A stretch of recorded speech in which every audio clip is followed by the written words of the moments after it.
Which is a lot nicer than what he said about Meghan Markle and Prince Harry. Do you remember when he was like, he's got enough problems with that woman of his, right? Yes, but I've followed him on Truth Social long enough to remember I hate Taylor Swift in all caps. Something is brewing with Meghan Markle. She's furious. Not annoyed, not irritated, but genuinely furious. And if you've been paying attention, you can see it in her interviews, in her tone, in the way she's trying to frame her latest project. Something happened that left her completely rattled, and now people are asking if this might be the final straw for her Hollywood career. But here's the strangest part. This wasn't a deliberate attack. The person at the center of it didn't even mean to step on Meghan's moment. Yet Meghan ended up paying the price. And while she hasn't come out and directly said it, the clues are all there. Some fans swear she's already spoken about it, just not in the way you'd expect. So what really happened?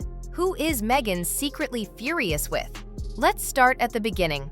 Season 2 of With Love Meghan was supposed to be her redemption arc. After a shaky first season, this was the moment Meghan could prove she was more than the drama surrounding her royal exit. So I do like the change in tone for President Trump. I do like that he's coming around. He realizes this is a time of celebration and he didn't want to bring that down. So yeah, I'm grateful for that. Well, it shows that he's listening to The Room once in a while, isn't it? Because, you know. The guest list was stacked. Chrissy Teigen, Tan France, among other high-profile names. Everything about the trailer screamed polished and calculated. But when the big day came, the excitement just wasn't there. Media coverage was sparse. Social media timelines were quiet. For Meghan, this wasn't just disappointing. It was humiliating. And that's when she sat down with Bloomberg's Emily Chang. Instead of controlling the narrative, Meghan's answers only raised eyebrows. People called it word salad. She said bookstores were places where, quote, you can find your story or what feels true to you. She spoke about anchoring into your own knowing. She even doubled down about the importance of owning her own story. Now, on the surface, this sounds like typical Meghan, spiritual, vague, carefully curated. But to others, it sounded like someone who was defensive. Someone who felt her moment had been stolen. And maybe, just maybe, someone who was trying to speak out without naming names. Because here's the thing, Meghan's words weren't landing in a vacuum. I don't understand why people hate Taylor Swift. I think she's brilliant. I think her music's fantastic. I think she's an incredibly beautiful woman. And, you know, why would you in any way not like her? Well, if you're Meghan Markle, you probably don't like her because she stole your thunder a couple of times in the last few weeks. Fans noticed her emphasis on stories being twisted into caricatures.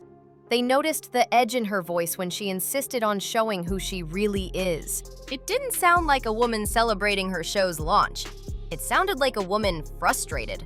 Frustrated that her spotlight was already slipping away.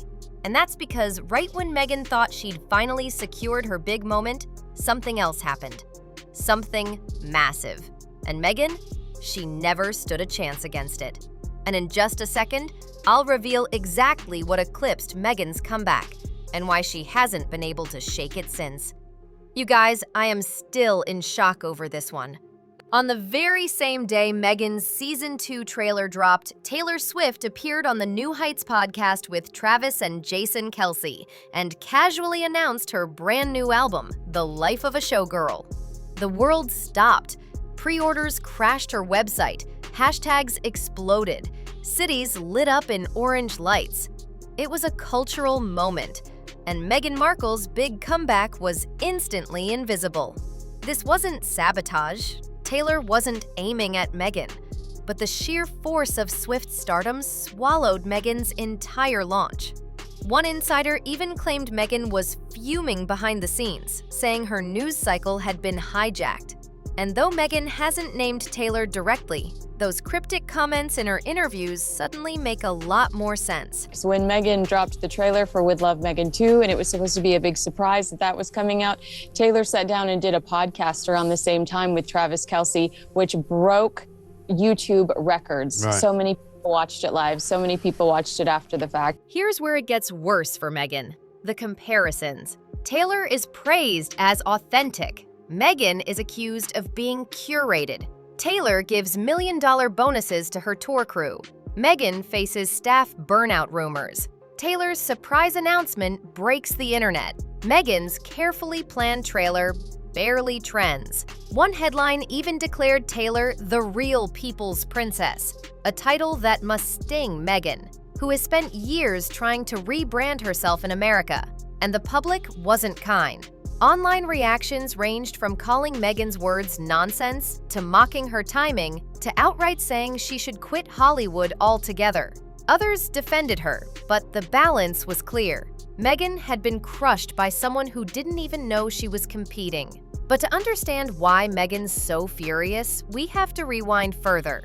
Because this isn't the first time Taylor and Meghan's names have collided. And the history makes this sting even more. According to reports, Meghan once reached out during Taylor's Eras tour, hoping to connect backstage. Taylor turned her down. Around the same time, Prince William and his children were seen backstage with Taylor, smiling and laughing. That moment went viral, and Meghan was nowhere near it. Yeah, it's like, you're right. I mean, there is a group of vocal people that dislike her, but for the most part, people celebrate her But wins. they just look stupid, you know, because, I mean, she makes the front pages here in London. Obviously, it's a wipeout on the front page of The Sun, which is fantastic. So imagine this. You already feel sidelined by Taylor once, and then, months later, on your big comeback day, Taylor casually drops news so huge it makes your project invisible. For Meghan, that wasn't just bad luck. It felt personal, even if it wasn't meant to be. And Meghan's response hasn't exactly helped her case. She's tried to spin things, but instead, it looks more like scrambling. First, the Instagram likes, quietly switched off, and fans noticed. One comment read, "If she's really confident in her brand, why hide the numbers?" Another said, "It's giving insecurity, not empowerment." That's a brutal read, but it's the internet. People don't hold back. Then there's the book deal. Remember, Penguin Random House still has contracts left with the Sussexes, but rumors are swirling that Meghan's solo projects aren't exactly flying off the shelves. If Netflix is already hesitant about renewing her shows, do you think publishers want to throw good money after bad? And the irony is painful. Meghan's whole message is about authenticity. She tells us to own our story, live our truth, but then she polishes everything so carefully that it feels staged. Compare that to Taylor, who doesn't even have to say she's authentic. She just shows it. Taylor's goofy on stage, she messes up lyrics, she gives raw speeches, and fans eat it up. For Meghan, every word feels filtered through 10 PR advisors. It's polished to the point of being sterile. And when you stack Meghan's Montecito word salad interviews next to Taylor's global domination, the difference is glaring. And there were reports that Meghan was frustrated about that. So here comes the actual premiere of With Love, Meghan Season 2, along with a new Bloomberg interview. And Taylor, again, breaks the internet. And just when Meghan thought she could recover from being overshadowed, another headline dropped. And this one wasn't about her career at all. It was about Taylor's personal life. The timing? Devastating for Meghan. Ed Kelsey, Travis's father, revealed that Travis had actually proposed to Taylor weeks earlier. But here's the kicker. The world only found out when Taylor said so. Think about that. Meghan couldn't even control her own launch day. Taylor? She controlled not just an album rollout, but the exact moment her engagement became global news. She and Travis sat on the secret until they decided it was time. And when they dropped it, every magazine cover, every trending topic, every podcast was about Taylor and Travis. Meghan Season 2? Forgotten. Again. And you know that stings, because Meghan has spent years trying to prove she's not just the Duchess, not just Harry's wife. She wants to be seen as an individual powerhouse, but Taylor's engagement announcement reminded everyone that Meghan is competing in an arena where she's not the main character. She's not even in the supporting cast. She's background noise. And here's a thought. Did Meghan know the engagement news was being held back? Did her team gamble that Taylor would stay quiet that week, giving Meghan space to shine? If so, that was a losing bet, because Taylor Swift doesn't compete for headlines. She creates them. And honestly, she's a poet. I love listening to the lyrics of her songs. Even if I don't like the song, I typically love the lyrics to her songs. So I'm happy for her. And she proves that you can have it all. This isn't just about one bad day. This is about power. Taylor Swift is a once-in-a-generation celebrity. She can flip a news cycle upside down with a single Instagram post. She can make world leaders attend her concerts. She can crash Ticketmaster, bring in billions, and have politicians writing laws because of her tour. And Meghan Markle? She's fighting to keep a Netflix show alive.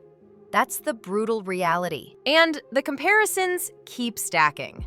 Taylor speaks, people listen. Meghan speaks, people meme it. Taylor announces, the globe reacts. Meghan announces, and half the time, it's drowned out. For Meghan, this isn't just frustrating. It's terrifying. Because if even her carefully orchestrated comeback can't compete with Taylor's casual announcement, then what chance does she have? So what now? Does Meghan double down? Try to reinvent her image yet again and risk another public flop? Or does she retreat further into the Montecito bubble, posting curated lifestyle clips for a shrinking fan base? Some insiders believe Meghan is already plotting her next move. Maybe another rebrand, maybe a book, maybe even dipping her toes into politics. But here's the danger. If she missteps again, she risks becoming irrelevant altogether. And Taylor's she's such a true star that she can shut off her comments. Yeah. And all of the celebrities that love her find a way to congratulate her through their own social media channels. And let's be honest, once you've been eclipsed by Taylor Swift, there's no coming back to full brightness. Not in this media landscape. And while Meghan scrambles to figure out her next move, let's take a step back and ask, what about Taylor? How does she handle drama like this? Because if you know Taylor's career, you know she's no stranger to public feuds, headlines, and people trying to drag her down. Remember the Kanye West and Kim Kardashian saga? Most artists would have been crushed by being called out at the VMAs, by leaked phone calls, by being branded a snake online. But Taylor? She turned the narrative on its head. She reclaimed the snake imagery, filled stadium screens with it during her Reputation era, and made the drama her biggest selling point. What was meant to end her career became fuel. Or look at the Scooter Braun battle. Her masters were sold without her approval, a devastating blow. Instead of retreating, she re-recorded her entire catalog. That's not just damage control. That's genius PR and business strategy rolled into one. Taylor turned victimhood into victory. Now compare that to Meghan. When she faces criticism, she tends to retreat, give vague interviews, or double down on carefully curated talking points. Her language is polished, almost scripted. In which the headline says, look what you made me do, which for those of us, or actually, look what you made me I do, for those of us who know some of the songs, is great. But also, she's on the front page of The Guardian, she's on the front page of The Times, she's on the front page of The Daily Telegraph. She emphasizes empowerment, but the delivery often comes across as defensive. Taylor, on the other hand, leans into the drama. She owns it. She doesn't deny or deflect. She transforms. A feud becomes a music video. A betrayal becomes a best-selling album. An insult becomes a global symbol for her tour. And that's the key difference. Meghan wants to control the narrative. Taylor wants to rewrite it. So how will Taylor handle Meghan being furious at her? The answer is simple. She won't. Taylor doesn't need to acknowledge Meghan. She doesn't need to clap back. She doesn't need to issue a statement. She doesn't need to tweet a shady lyric. Because silence is the flex. By not responding at all, Taylor reinforces that Meghan's show isn't even on her radar. And yet you know the Swifties. If Meghan's frustration ever slips out publicly, the fan army will pounce. Memes, trends, comparisons, Meghan wouldn't stand a chance. Taylor doesn't even have to get her hands dirty. Her fans do the work for her. Meghan can't win this battle because she's not really fighting Taylor. She's fighting Taylor's empire, the fans, the machine, the cultural dominance. Every time Meghan tries to center herself, Taylor effortlessly shifts the spotlight back to her world. And Meghan ends up looking like the jealous one, the bitter one, the one left behind. How much she cuts through, the different media in this country, Oh, yeah. I mean, a self-made young woman, she started at a very young age, had a lot of discipline. It's not just about who has more star power. It's about who knows how to play the game. And Taylor, she's been perfecting it since she was 16 years old. So yes, Meghan Markle is furious. Furious that her big moment disappeared in Taylor's shadow. Furious that her interviews were mocked while Taylor's words turn into anthems. Furious that she can't compete in a game Taylor doesn't just play, she invented. And the worst part? Taylor won't even acknowledge her. Meghan's fury will go unanswered. She'll be left to give more word salad explanations, while Taylor casually drops another announcement that breaks the internet. So what do you think? Is Meghan unlucky, or is she in way over her head? And more importantly, what would you do if you were in her shoes? Try to fight back, or accept that you'll never outshine Taylor Swift? Drop your thoughts in the comments and subscribe for more breakdowns of Hollywood's biggest power plays. I'll see you on the next one.